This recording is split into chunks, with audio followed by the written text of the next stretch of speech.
So where did we get the idea of individual rights? Do I even need to answer that question by now? From the Catholic Church, believe it or not. We're going to talk about that and a lot more today on the Catholic Church, Builder of Civilization.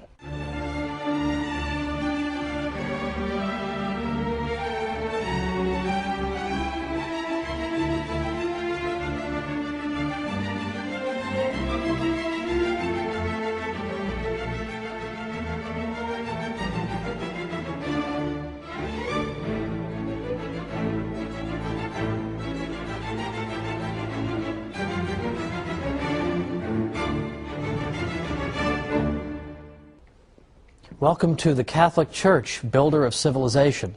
I'm Thomas Woods. In all the episodes up through today, we've been talking about aspects of Western civilization that are indebted to the Catholic Church. And yet, most people know nothing about this. So it's time we rectify that. Now today, I've got something else interesting for you that I think most people don't know about and they're not taught in school. But what was the first modern legal system in Europe? Guess what? It wasn't English common law, it was the canon law of the Catholic Church. Because for the first time, you had a single systematic body of law. Canon law, of course the Church's law, became a model for the emerging states of Western Europe. Because what in fact happened is that the Church's law had never really, until about the 12th century, had never been collected into a single source. It was scattered everywhere. If you wanted to find church law, there was no book you could go to. You would find aspects of church law in the Bible, in the church fathers, in local councils, ecumenical councils, papal statements, whatever.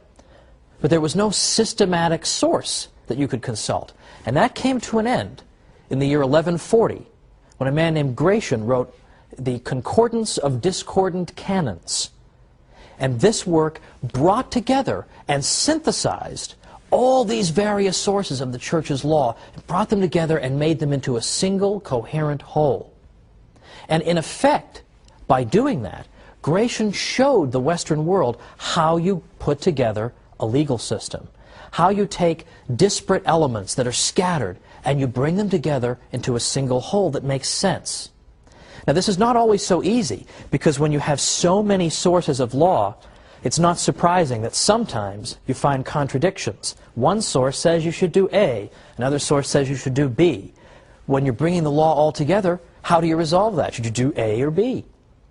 And what Gratian and other canon lawyers showed is that you use the idea of natural law to arbitrate between these two alternatives. So in other words, the idea of natural law is that there are certain principles, even before human beings write up any law, there are certain principles that we know to be right, that we know to be wrong, because they are written on our hearts, as we learn in the Bible. So the natural law becomes the way you decide, is this the rule we should abide by, or is this rule? Natural law can help you adjudicate that. Well, the countries of Western Europe, as they were coming out of the feudal period of Europe, they had totally scattered legal systems too. They had this kind of law, that kind of law, all kinds of directives all over the place, and no coherence. So when they went to put together a modern legal system, what did they consult as a model? The canon law of the Catholic Church. Don't you think that's kind of interesting? Well, it's not just the structure of the canon law that's important. It's not simply that it showed people how to take a lot of different sources and put them together into one code of law. That's important. But it's also the content of canon law that matters. It's also some of the things that canon law taught rubbed off on law in general. For instance, the Church had jurisdiction over marriage in the Middle Ages, and the canon law of marriage held that a valid marriage involves the free and informed consent of both the man and the woman. So you can't force people to get married, you can't get them drunk and then get them married, you need to have their free and informed consent. Well, what does that mean? Well, in fact, Harold Berman, who's probably the greatest historian of law in the Western tradition by far, he's a 20th century historian, Harold Berman says that right here in the Church's canon law of marriage, emphasizing consent as the heart of the marriage bond. He says here were the foundations not only of the modern law of marriage, but also of certain basic elements of modern contract law, namely the concept of free will, that you have to enter into a contract freely the same way you do in a marriage. We also see, he says, the related concepts of mistake, duress, and fraud, because the Church's canon law of marriage also told us that if people have made a mistake about the identity or some important quality of their putative spouse, that the marriage is also not valid. So these are basic aspects of all contract law, and yet here they are deriving from the canon law of marriage, not particularly well known. What's also important is that it was very common, the practice of what we might call infant marriage in Western Europe. This was a barbarian custom, and infant marriage, of course, is incompatible with the Church's canon law of marriage, because how can an infant give his consent to a marriage? So it was with the implementation of the canon law of marriage that the barbarian custom of infant marriage was abolished altogether. Now, one of my favorite aspects of all this is that the Church's canon law, coming into being in a systematic way in the 12th century, for the first time is now bringing into Western European practice, for the first time since the barbarian invasions, a clear emphasis on the importance of rational trial procedures. Now, what do I mean by that? Typically, in barbarian modes of law, reason was not employed to determine who was guilty and who was innocent. Rather, magical modes of determining guilt or innocence were used, modes of ordeal. So, for instance, one barbarian method of determining whether you were guilty or innocent consists of what we might call the ordeal by hot water. And here you'd take the accused person and you'd bring him over to a cauldron in which boiling water had at the bottom a stone. And it was required of the accused to reach into that scalding water and pull the stone out. Then they would bandage his arm, because of course it's scalding water and his arm's not doing too well at this point. Then they'd wait 3 days. When they take off the bandages, if he has begun to scab up on his arm, then that means he's innocent. But if he hasn't yet started to scab up, that is indication of his guilt. Well, who wants to be subject to this kind of procedure? This is exactly the kind of thing that the rational trial procedures emphasized in canon law helps to bring to an end. Now, another barbarian method of determining guilt or innocence is the ordeal by cold water. Well, that sounds fine. Cold water, refreshing, right? Well, the ordeal by cold water consisted of tying a person's hands together and his feet together and throwing him in the river, and then observing to see whether he sinks or floats. Now, in many versions of the ordeal by cold water, if you float, that is indication of your guilt. You might think that floating would mean you're pure, like ivory soap, you're 99.44% pure, but to the contrary, the thinking was that perhaps the divine principle in the water is trying to eject you by not allowing you to sink. So that's an indication of your guilt. Well, again, nobody would want to live under that system. And in fact, that system doesn't really tell us who's guilty, who's innocent. It just tries to end the dispute. Look, this is how it turned out for this guy. He floated. That's the end of it. Let's just stop the fight right here. Instead of pursuing justice, barbarian law simply tried to stop feuding and fighting by just coming up with some kind of an answer, even though it was a totally arbitrary answer, whether the guy floats, whether his arm scabs up. This is exactly what canon law was opposed to. So, canon law, the first modern legal system in Western Europe. But there's much more to be said about the Church's contributions here, because as long as we're speaking about law, we can speak about the concept of rights. That I have a right to life. I have a right to own property. I have a right to enter into a contract or enter into a marriage. I have the right to defend myself in a court of law. All these things are rights. Where does that idea of rights come from? For a long time, rights come from. For a long time, it was assumed that the idea of rights just sort of spontaneously emerged somewhere around the 17th century, give or take. That was the standard view. All of a sudden, people thought of the idea of rights. That is no longer a sustainable view. And once again, modern scholars, believe it or not, are coming to the defense of the church and showing that, in fact, the idea of rights is not confined to the 17th century. It goes all the way back to the 12th century, where we see the language of rights beginning. Now that's interesting, but before we get into that any further, I think I should address some, I think, discomfort that Catholics may sometimes have with the concept of rights. Because I think today we live in a culture in which everybody claims that anything he wants to do is a right. I have the right to do this, the right to do that. It almost makes rights language seem empty or even dangerous. So I simply want to clarify, a right simply means that you possess a kind of immunity from invasion. If I have a right to life, it means that it would be wrong for you to invade my life violently. That's all that means. It's a kind of immunity I have against aggression. That, in effect, is what a right is. Now, what interests us particularly is the concept of natural rights. A natural right is a right that you have because you're a human being. By nature, you enjoy this right. So a natural right is not given to you by a government. It's something you possess by virtue of being a human being. And it's a good thing that natural rights are not given to you by government, because what governments give, governments can take away. So the concept of natural rights is what really matters. And the reason that the concept of natural rights can be born in the 12th century is that that was a culture in which the language of rights was already very prevalent. And so the concept of natural rights had fertile soil in which to grow. For example, in the late 11th century, popes and kings were having a war of words in the investiture controversy. Who's allowed to appoint and install bishops?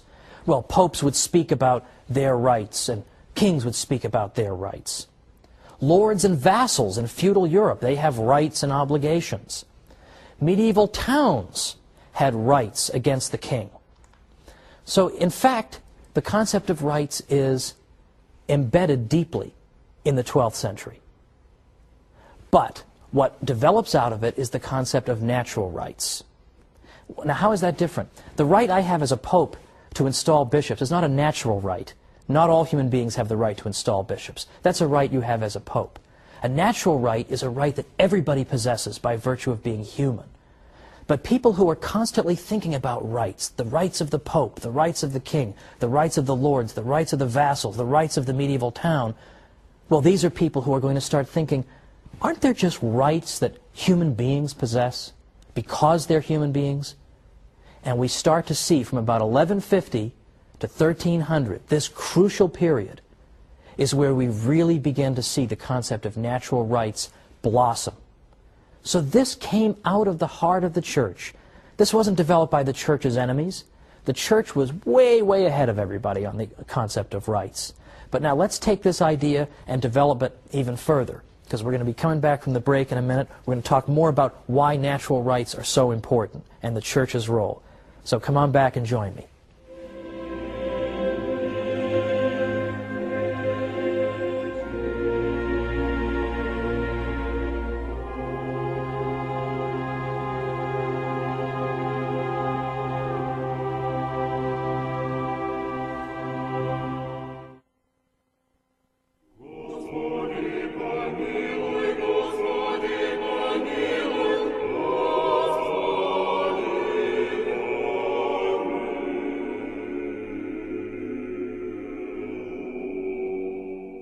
Welcome back to the Catholic Church, builder of civilization.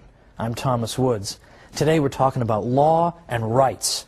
And we've seen so far that the Church gave Western Europe its first modern legal system with its canon law. There was nothing like that up to that time. And then beyond that, it's the Church and her canon lawyers, her church lawyers, who begin to introduce the concept of natural rights, which means that human beings, simply because they are human beings, are endowed with certain rights. That is to say, they are endowed with certain immunities so that they cannot be invaded or aggressed against in these areas of their lives. Now, just before the break, I emphasized in particular the crucial period from about 1150 to 1300, when you begin to see church lawyers starting to think of all kinds of areas of life as possessing natural rights to them. For example, the right to property, the right to defend yourself in self-defense, and also to defend yourself in a court of law, and so on and on, much, much more as well. All these things were beginning to be viewed as natural rights that trumped the claims of governments. In fact, as recently as Pope Leo XIII's encyclical, Rerum Novarum, Pope Leo XIII said that the right to property is sacred and inviolable. And that, in effect, means that nobody's allowed to interfere with your enjoyment of your property. And then in other cases, we're talking about the enjoyment of your life or the enjoyment of other rights. But these are things that you enjoy because you're a human being, and that no government can take away. You have these things before government even comes along into the picture. Now, this is a very important idea. It's a central concept in Western civilization. And these are universal rights. They're not rights that are enjoyed just by European human beings, but by all human beings. And they're not rights that are enjoyed only by Catholics, members of the faithful in the state of grace, but these are rights that are enjoyed by all people, regardless of what faith they profess. Now, it's interesting to note that in the 13th century, there had really begun to develop a very exaggerated understanding of the Pope's authority. That it was argued that the Pope, because he was the vicar of Christ on earth, in effect owned everything. And individuals enjoyed their possessions only because he allowed them to. And in the 13th century, Pope Innocent IV specifically renounced this view and said no. He said ownership, possession, and jurisdiction can belong to non-Catholics as well. Because the original argument was that the Pope owns everything and he lets Catholics enjoy property, but he has the right to deprive others of property. And Pope Innocent IV said this is complete nonsense. Catholics and non-Catholics alike, regardless of what the Pope believes about them or wants to do, can own their own property, because all rational creatures were intended to have the right to property. So this concept of rights begins to develop over the centuries, beginning with 1150 to 1300, and it reaches its height and its culmination with people we call the late scholastics, people in the 16th and 17th centuries. And in particular, the scholastics who were teaching at Spanish universities, and I mentioned before the University of Salamanca, they taught that not only do Europeans and not only do Catholics have these rights, and not only do non-Europeans and non-Catholics have these rights, but also peoples we've never heard of before. The natives of the New World, we're just meeting for the first time. Those people have the same rights to property and rights to life and rights to self-government that we have in Europe. And that's an astonishing claim, because if you look at the history of the interaction of peoples who are different from each other, you don't really see a whole lot of examples of foreign people saying to each other, oh, you have the same rights I have, because we all have a rational nature and we're made in the image and likeness of God, and so we're all equal and we have natural rights. Of course you don't see that. You don't see that at all. But this is the liberating idea that the Catholic Church brings into the world, that people all enjoy these natural rights equally. Now, that's long before John Locke talks about natural rights. He's writing in the late 1600s. This is the 12th century. That's a major contribution by the Catholic Church. Well, finally for today, my last segment involves an aspect of Western law that has been almost completely forgotten, but that thanks to Harold Berman, whose book I earnestly recommend, Law and Revolution, it's been resurrected. And what Berman tells us in his book is that if you look at the history of Western law, it is deeply informed by religious conviction and belief and religious ideas. And he says that if you really want to understand Western law, you have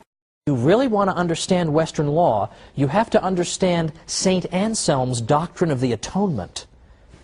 Amazing. What does that mean? If I'm going to understand Western law, I have to understand St. Anselm's view of the atonement, of Christ on the cross, and what that all means.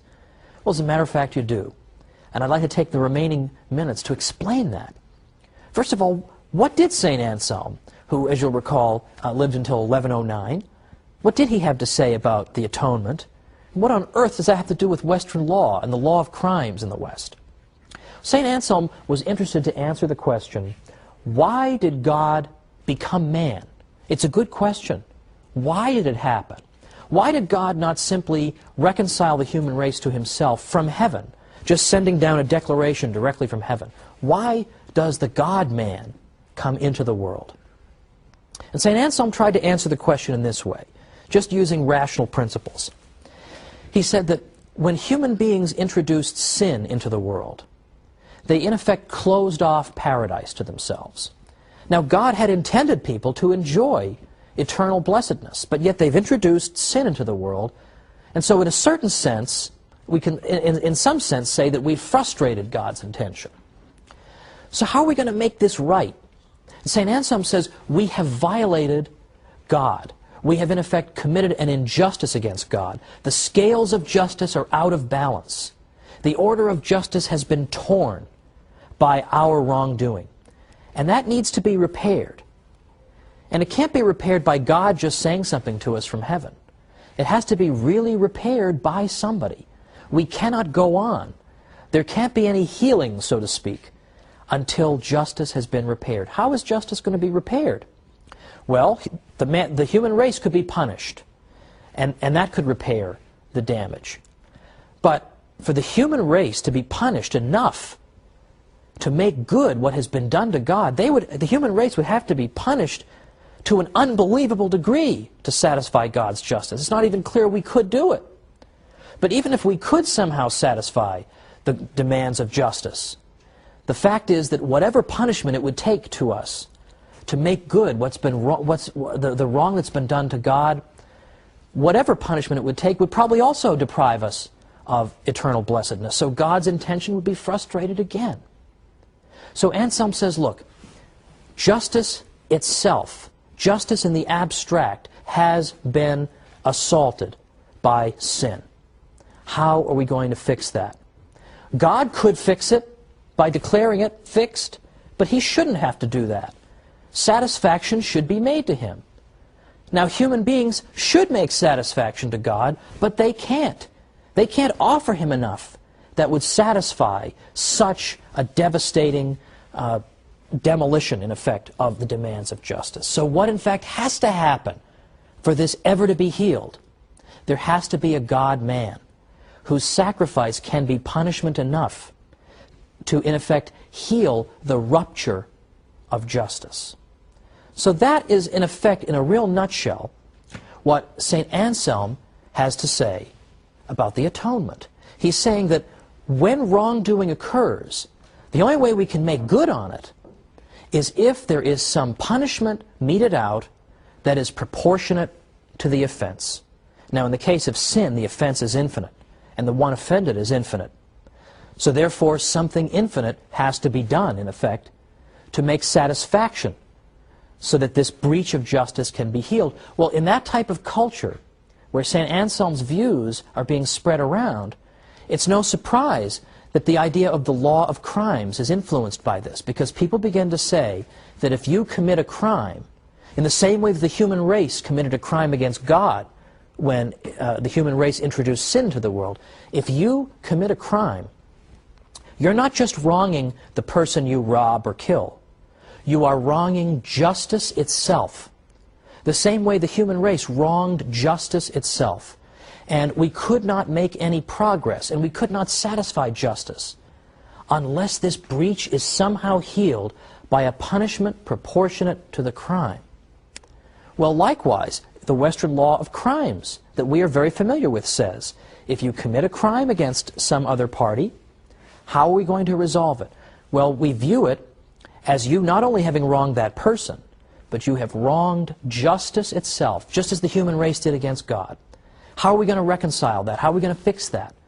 We have to undergo a punishment that is proportionate to the offense, in the same way that, in effect, Christ makes the atonement. And this becomes sort of second nature to people in the Western world, but it comes directly out of St. Anselm's view of the atonement.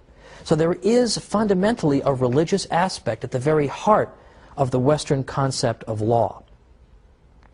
Now, to conclude today, I said a little bit earlier that the concept of rights developed thanks to the Catholic Church, and that it reached its culmination in the 16th and 17th centuries when Spanish theologians began to argue that let's consider what the implications of the idea of rights might be.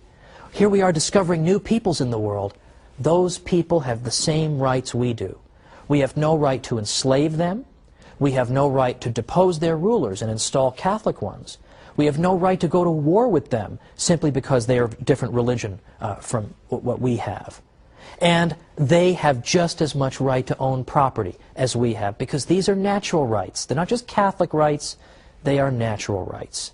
And there we hear the voice of justice in the midst of a great deal of injustice that was visited upon the peoples of the New World. The voice of justice comes from the Catholic Church, reminding people there is one moral law and one set of rights that applies to everybody. And that's where we're going to pick up next time, the internationalization of the idea of natural rights.